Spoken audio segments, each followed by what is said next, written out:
चलिए अब प्रश्न देखते हैं, द्वितीय स्मृति उपकरण कौन कौन से होते हैं।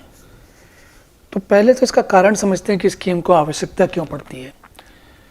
हमको जैसे मनुष्य अपने मस्तिष्क में, अपने दिमाग में एक सीमा तक की जानकारी रख सकता है। अगर उसको और बहुत कुछ याद रखना होता है तो वो कहीं और उसको रखने की व्यवस्था करता है। जैसे हजारों साल पहले जो मनुष्य था उसने पत्थरों पर लिखना सीखा, चित्रकारी बनाना सीखा। तो वो पत्थर क्या था? वो सेकेंडरी मेमोरी थी। आपके मनुष्य के मस्तिष्क में जो कुछ था उससे बाहर उसने, सेकेंडरी मतलब दूसरा, जो आपका मस्तिष्क है वो प्राइमरी मेमोरी है, आपकी पहली प्राथमिक स्मृति है। जब चीज़ उसमें ना रखी जा सके या आप ज़्यादा समय के लिए रखना चाहो तो आप उसे सेकेंडरी मेमोरी या दूसरी दीर्घकालिक स्मृति या द्वितीय स्मृति में ले जाकर रखते हो। अब इस दिशा में कंप्यूटर जब 1940-45 के समय में उनका बनाना शुरू किया लोगों ने, तो शुरुआत में जैसा कि हमने पहले बात की, इनपुट के लिए, जानकारी डालने के लिए पंच कार्ड का प्रयोग होता था। उसी तरीके से उस समय जानकारी को रखने के लिए, सुरक्षित रखने के लिए जो ये मैग्नेटिक टेप दिख रहा है, सबसे पहले इसका प्रयोग होता था। अब जरा हम थोड़ा चित्र देखते हैं इसका, तो आपको अच्छा सा अंदाज़ा लगेगा इसका एक एक करके। तो ये जो है हमारा, ये है मैग्नेटिक टेप। ये काफ़ी बड़े आकार का होता था, लगभग 8 से 10 इंच के उसके 8 से 10 इंच के जो ये डायमीटर है, व्यास है, इसमें इसकी साइज़ होती थी। बहुत छोटा नहीं होता था, ये बड़ा होता था काफ़ी। आपको याद होगा उस समय के कंप्यूटर भी बड़े होते थे। तो ये सबसे पहले दुनिया में प्रयोग होना शुरू हुआ। उसके बाद थोड़े दिनों के बाद जब जैसे जैसे प्रगति हुई 70-71 के आसपास, अब तब जो है लोग बाग हार्ड डिस्क का प्रयोग करने लगे। अब मैं आपको इसमें दिखाता हूँ एक हार्ड डिस्क। ये जो हार्ड डिस्क है ये 70-71 की नहीं, ये लगभग 97-98 के आसपास के समय की हार्ड डिस्क है ये। और इसमें इसी तरीके से जो ये दिख रही है आपको आगे तरफ बीच में दिख रही है, ये उस और भी उससे नई हार्ड डिस्क है। ये आजकल के ज़माने की है, कुछ 4-5 साल पुरानी हो गई है, और ये SSD डिस्क कहलाती है। तो इस वाली डिस्क के कंपैरिजन में तुलना में इसमें इसका देखिए आकार भी छोटा है, और इसमें घूमने वाली डिस्क होती है, इसमें घूमने वाली डिस्क नहीं होती, इसमें चिप होती है केवल। इसी तरीके से जो ये दिख रही है आपको, ये उल्टी ऊपर से दिख रही है, ये USB ड्राइव है, बड़ी वाली USB ड्राइव है जो एक्सटर्नल बाहर से लगा लेते हैं हम लोग, है ना। तो ये तीनों चीज़ें क्या हैं? ये है आपकी सेकेंडरी स्टोरेज, ठीक है। अब अगर हम अपने इसमें प्रश्न के उत्तर में देखें तो इन्होंने सबसे पहली चीज़ बताई है फ्लॉपी डिस्क। चलिए फ्लॉपी डिस्क देखते हैं क्या है। तो फ्लॉपी डिस्क जो है शुरुआत के दिनों में ये फ्लॉपी डिस्क ड्राइव है ये, और ये है फ्लॉपी डिस्क। तो ये जो फ्लॉपी डिस्क है ये इस ड्राइव में लगा दी जाती है। अब इसका जो ये चित्र अगर आप ये वाला देखेंगे तो इसमें ये सामने से लगा दी जाती है यहाँ पर। तो यहाँ से ये वाली जो फ्लॉपी ड्राइव है, ये वाली, ये इसमें लगा दी जाती है, और लगाने के बाद आप ये पीछे कंप्यूटर से कनेक्टेड होती है, बाकी तारों से कनेक्टेड होती है। इसको अगर पिछला हिस्सा देखेंगे तो ये देख रहे हैं, ये 2 केबल कनेक्शन जा रहे हैं, ये पावर का भी है, और जो ये जो नीचे दिख रहा है ये फ्लॉपी की केबल लगाने का हिस्सा है। तो हमने हार्ड डिस्क देखी, फ्लॉपी ड्राइव देखी। अब जो है इसके आगे देखते हैं। तो इसके आगे देखिए, हार्ड डिस्क हमने देख चुके हैं, फ्लॉपी ड्राइव देख रहे हैं, मैग्नेटिक टेप भी हम देख चुके हैं। अब हम देखते हैं ऑप्टिकल डिस्क। तो ये हैं कुछ ऑप्टिकल डिस्क। ये क्या है? ये एक DVD रोम है। इसी तरीके से ये एक दूसरी DVD रोम है। CD रोम आपने देखी होगी पहले। मैंने आपको DVD रोम इसलिए दिखा रहा हूँ, देखिए ये 4.7 गीगाबाइट की है, 120 मिनट का इसमें जो पिक्चर होती है वो आ सकती है। इसी तरीके से ये 8.5 गीगाबाइट की है, 2 डबल लेयर की है, ये देखिए 2 लेयर की है, ये सिंगल लेयर की है, इसमें लिखी नहीं लेयर लेकिन ये सिंगल है और ये रिकॉर्डेबल है, मतलब कि आप इस पर एक बार ब्लैंक डिस्क ला के उस पर रिकॉर्ड कर सकते हैं। मतलब ये व्यक्तिगत जैसे नहीं, ये किसी ने जो रिकॉर्ड किया उसके बारे में बता रहा है, ये डाटा इसमें स्टोर किया गया है। इसके अलावा आपने देखी होगी ऐसी DVD ROM भी मिलती हैं जिसमें लोग पिक्चर बनाकर पिक्चर उसमें बर्न करके फिर आपको दे देते हैं, उसको बर्न करना कहते हैं। तो ये 4.7 गीगाबाइट की और ये 8.5 गीगाबाइट की। तो अधिकांश जो 2-2.5 घंटे की पिक्चरें होती हैं वो इसमें उनको रखा जाता है, इस तरीके की DVD ROM में उनको रखा जाता है। देखिए ये DVD प्लस आर, इसमें आप प्लस आर और माइनस आर 2 तरीके के होते हैं और DL का मतलब है डबल लेयर, 2 लेयर्स हैं इसमें। तो ये हुई आपकी DVD ROM। ऑप्टिकल डिस्क या DVD ROM ये इसके लिए है।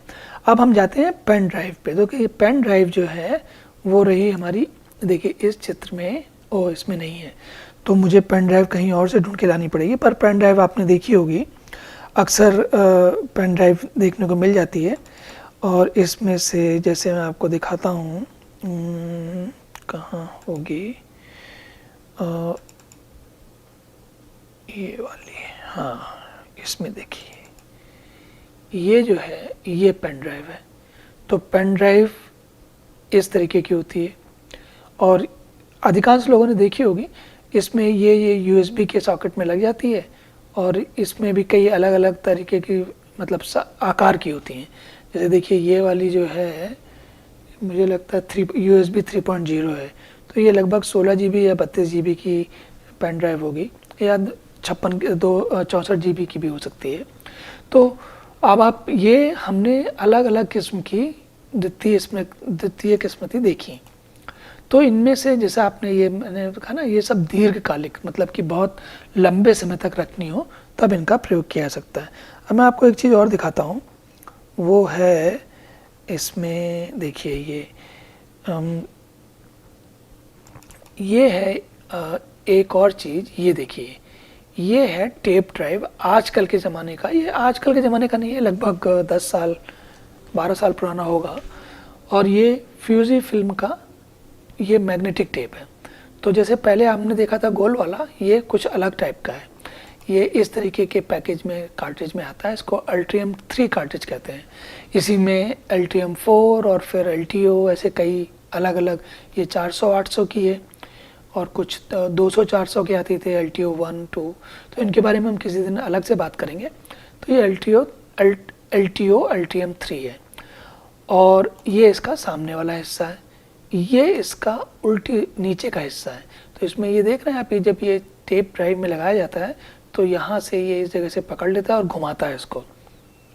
तो घुमाते हुए जब जैसे ये रील थी ना पहले जो मैंने दिखाई थी आपको, इसमें ये जो रील दिखाई थी, इस रील में क्या था, इसको भी घुमाता था ये।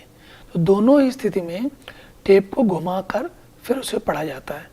तो इस तरीके से जो जानकारी इसमें लिखी गई है उसको आप आगे पीछे पोजीशन उसकी बना के बदल के पढ़ सकते हैं। इसी तरीके से जो ये दाईं तरफ बाईं तरफ नीचे ये जो लाल रंग का एक केस दिख रहा है, ये एक बटन है, स्विच है। इस स्विच को ऑन ऑफ करने से आप इस डिस्क में लिखना आरंभ कर सकते हो या लिखना आगे ना लिखा जा सके इसके लिए रोक सकते हो। तो इसको राइट प्रोटेक्शन कहते हैं। तो इस तरीके की चीज़ें हैं द्वितीय किस्मत में। अब आप सोचेंगे कि ये अलग अलग किस्म की क्यों हैं, सब चीज़ें इतनी वैरायटी की क्यों हैं, अलग अलग टाइप की क्यों हैं। तो होता क्या है, देखिए अब मेरा माउस पे ज़रा ध्यान दिए ताकि नीचे से मैं आपको दिखा सकूं। तो ये जो डिस्कें थी, ये डिस्कें थी सारी ना, इन डिस्कों को ये कहलाती हैं ऑनलाइन स्टोरेज। मतलब कि जिन पे आप जब ये पावर लगी हुई है, काम कर रहे हो, तो हमेशा तुरंत के तुरंत इनमें लिखी हुई जानकारी उपलब्ध होती है। लेकिन इसको आप लगाते हो, ड्राइव चाहिए आपको, ड्राइव में लगाते हो, फिर ये लोड करती है तब पढ़ते हो, तो थोड़ी देर लगती है। इसी तरीके से ये भी वैसी है। फ्लॉपी ड्राइव इसमें बहुत कम जानकारी आती है और ये तो अब मिलती भी नहीं है, और इसमें भी थोड़ा पढ़ने में इसको देर लगती है। जैसे इसमें लगाया जाता है, लगाने के बाद पढ़ा जाता है। इसी तरीके से जो ये टेप है इनमें और ज़्यादा देर लगती है, लेकिन तो डिस्क जो थी, ये हमारी हार्ड डिस्क जो थी ये वाली, इसमें चूँकि ये हमेशा पावर से कनेक्टेड रहती है, इसकी स्पिंडल घूमती रहती है, ये जो गोल दिख रहा है यहाँ पर इसी में स्पिंडल होता है। अगर मैं आपको स्पिंडल को दिखाना चाहूँ, देखिए इसका भी स्पिंडल मैंने दिखाया था आपको पहले, फिर से एक बार दिखाता हूँ। इस वाले में ये देखिए, ये है ना, ये स्पिंडल है, तो ये भी घूमता रहता है, लेकिन अगर इसका डाटा आपको हमें पढ़ना है तो ये इसमें पावर लगी होनी चाहिए और ये घूमता होना चाहिए, चलता होना चाहिए। इसका मतलब क्या हुआ कि लंबे, अब इसमें एक सीमा हो गई, क्योंकि इसमें जितनी जगह है उतना डेटा आ जाएगा। अगर जगह भर गई तो फिर आप आगे आपको नई डिस्क लगानी पड़ेगी।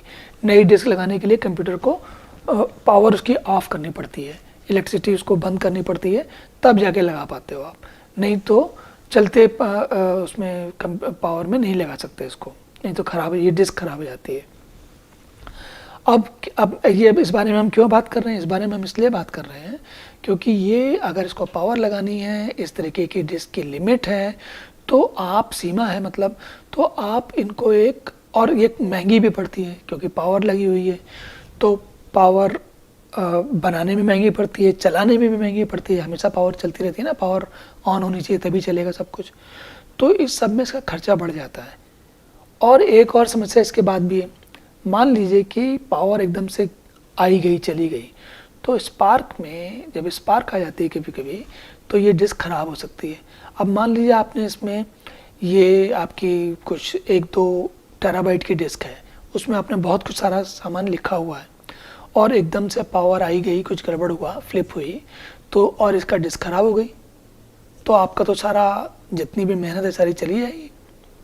तो इस स्थिति से निपटने के लिए क्या करते हैं कि लगभग रोज की स्थिति में इसका जो डेटा है, जानकारी है, वो इस टेप में या मतलब इस तरीके के टेप में या इसमें या मतलब तीनों एक ही चित्र हैं, इनमें लिख दी जाती है दिन में एक बार या कई बार, डिपेंड करता कैसी स्थिति है। तो जब लिख दी जाती है तो अब ये इसमें पावर नहीं लगी होती, मतलब जब लिखी जा रही होती तब पावर में लगाते हैं इसको, एक ड्राइव होती है उसमें लगाया जाता है, पर एक बार लिखना पूरा हो गया तो उसको निकाल के ऑफलाइन, मतलब कि जो अलमारी होती है उसमें जाकर रख सकते हो आप कहीं पर, या किसी दूसरी डेटा सेंटर में, या दूसरी दुकान में, या दूसरे गोदाम में जाकर रख सकते हो।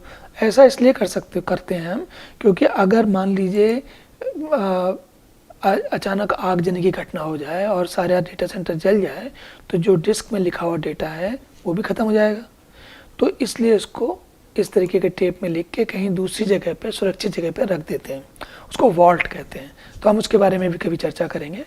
तो ये है, अलग अलग कारणों से अलग अलग प्रकार की द्वितीयक मेमोरी या सेकेंडरी स्टोरेज बनाई गई। तो ऐसा नहीं है कि ये ऐसे ही किसी का मन किया तो अलग अलग चीज़ें बनाई, हमेशा समय कारण अलग अलग हुआ, और उस कारण का निवारण करने के लिए इन डिस्कों को, इस तरीके की सेकेंडरी स्टोरेज को बनाया गया।